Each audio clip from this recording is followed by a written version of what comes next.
19 अप्रैल 1993 को दोपहर के करीब 2:15 पर मुंबई की एयरपोर्ट पर एक फ्लाइट लैंड करती है और उस फ्लाइट से बॉलीवुड के सुपरस्टार संजय दत्त बाहर निकलते हैं।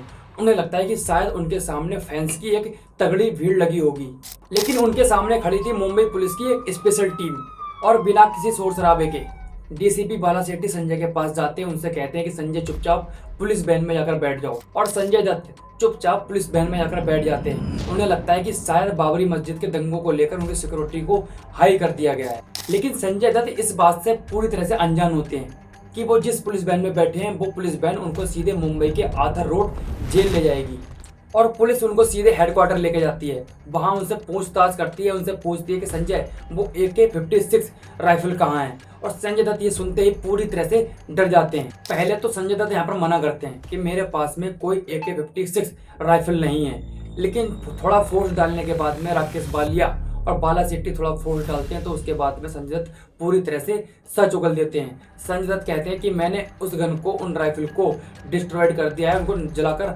नष्ट कर दिया है। और दोस्तों यहीं से शुरू होती है भारत के सबसे बड़े सुपरस्टार संजय दत्त की डार्क स्टोरी। दोस्तों आपको मालूम होगा संजय दत्त कोई मामूली इंसान नहीं थे। उनके पिता बॉलीवुड के एक सुपरस्टार भी रह चुके थे और वो कांग्रेस पार्टी के एक सांसद नेता भी थे। लेकिन दोस्तों संजय दत्त की इस चकाचौंध के पीछे एक अंधेरा भी था। उनके पिता सुनील दत्त ने बचपन में ही संजय दत्त को बोर्डिंग स्कूल में भेज दिया था, जहां वो अकेले पड़ जाते हैं, और 12 साल की उम्र में उन्होंने पहली बार सिगरेट पीना स्टार्ट कर दिया होता है। और कॉलेज आते आते उनको ड्रग्स, हेरोइन, LSD, कोकीन, इन जानलेवा चीजों की जो है लत लग जाती है। लेकिन दोस्तों 1981 में उनकी पहली फिल्म रॉकी रिलीज होने से पहले उनकी मां का जो है कैंसर से देहांत हो जाता है, और संजय दत्त ये सदमा बर्दाश्त नहीं कर पाते। वो इसी के चलते पूरी तरह से ड्रग्स नशे के एडिक्ट बन जाते हैं। मगर संजय दत्त के पिता सुनील दत्त से उनकी हालत देखी नहीं जाती है। वो रात रात भर बेचैन रहते हैं उनको देखकर। वो उसी के कारण इनको अमेरिका के रिहैब सेंटर भेज देते हैं ताकि उनका यहाँ से अच्छा से इलाज चल सके। और अमेरिका के रिहैब सेंटर में उनका अच्छे से इलाज चलता है, वो वहाँ पर अच्छी तरह से ठीक भी हो जाते हैं। वो वापस इंडिया आते हैं, इंडिया आकर अपनी बॉडी पर अच्छी तरह से काम भी करते हैं। नाम और सड़क ऐसी ब्लॉकबस्टर मूवी से वो अपना एक शानदार कमबैक करते हैं। लेकिन यहाँ पर असली तूफान तो अभी आना बाकी था।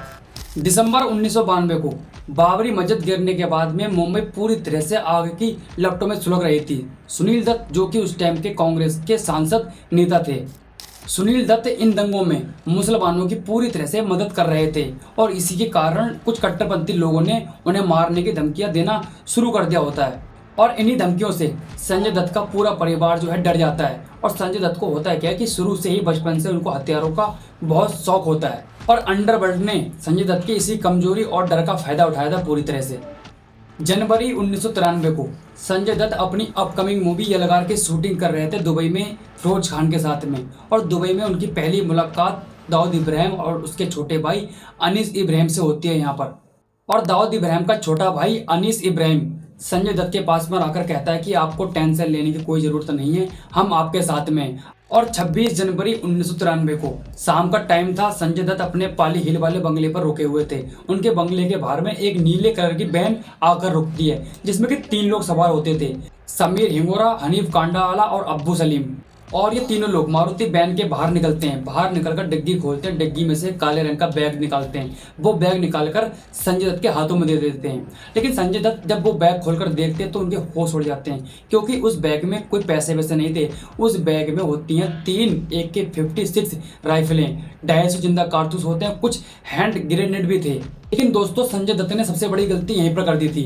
उन्होंने डर के मारे 2 राइफल तो वापस कर दी, लेकिन AK-56 राइफल और कुछ कारतूस अपने पास रख लिए थे। लेकिन दोस्तों यहाँ पर सबसे बड़ा सवाल तो यह है कि अपनी सेफ्टी और सुरक्षा के लिए एक पिस्तौल ही काफ़ी नहीं थी, या फिर गवर्नमेंट या पुलिस की सिक्योरिटी ही काफ़ी नहीं थी।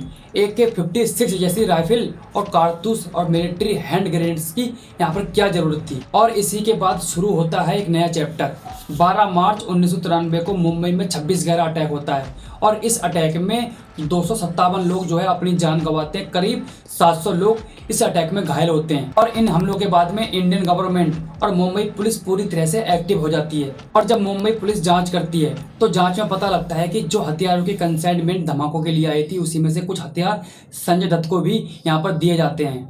लेकिन उस समय संजय दत्त मॉरिशस में अपनी आने वाली फिल्म आतिश की शूटिंग कर रहे थे। लेकिन दोस्तों जब संजय दत्त को ये पता लगता है कि जो उन्होंने हथियार दाऊद के गुर्गों से लिए हैं वो हथियार 26/11 अटैक के पूरी तरह से हिस्सा थे। और संजय दत्त को इसके बाद में पूरी तरह से डर सताने लगा था और इसी डर से उन्होंने अपने दोस्त यूसुफ नलवाला को फोन किया। उससे कहा कि भाई जो वो घर पे AK-56 राइफल रखी हुई है उसको डिस्ट्रॉयड कर दे, नहीं तो मैं वरना पकड़ा जाऊंगा और मेरी जिंदगी पूरी तरह से बर्बाद हो सकती है। और उसी समय संजय दत्त के दोस्त यूसुफ नलवाला ने वेल्डिंग मशीन से उन गन के पहले टुकड़े किए, उनको पिघलाकर जला दिया और डिस्ट्रॉयड कर दिया था। लेकिन मुंबई पुलिस फिर भी पता लगा लेती है और संजय दत्त को अरेस्ट कर लेती है। और गिरफ्तारी के बाद में संजय दत्त पर टाडा यानी कि टेररिस्ट एंड डिस्ट्रप्टिव एक्टिविटीज का एक्ट लगाया जाता है, जिसमें कि जमानत मिलना बिल्कुल नामुमकिन होता है। संजय दत्त को जेल के बैरिक नंबर 15 में रखा जाता है, जहां एक छोटा सा कमरा होता है। उस कमरे में एक बाल्टी और एक कंबल ही होता है। संजय दत्त के पिता यानी कि सुनील दत्त अपने बेटे को बचाने के लिए दर बदर भटकते हैं, लेकिन कोई उनकी मदद नहीं करता है, जबकि वो कांग्रेस पार्टी के एक ईमानदार सांसद नेता भी रहे थे। और कोई मदद न मिलने के कारण सुनील दत्त अपने ओपोजिशन में बैठे नेता बाल ठाकरे से मदद मांगते हैं और आखिरकार संजय दत्त को 1995 में पहली बार जमानत मिल जाती है। लेकिन ये कानूनी लड़ाई अभी खत्म नहीं हुई थी, ये कानूनी लड़ाई चलती है 2016 तक।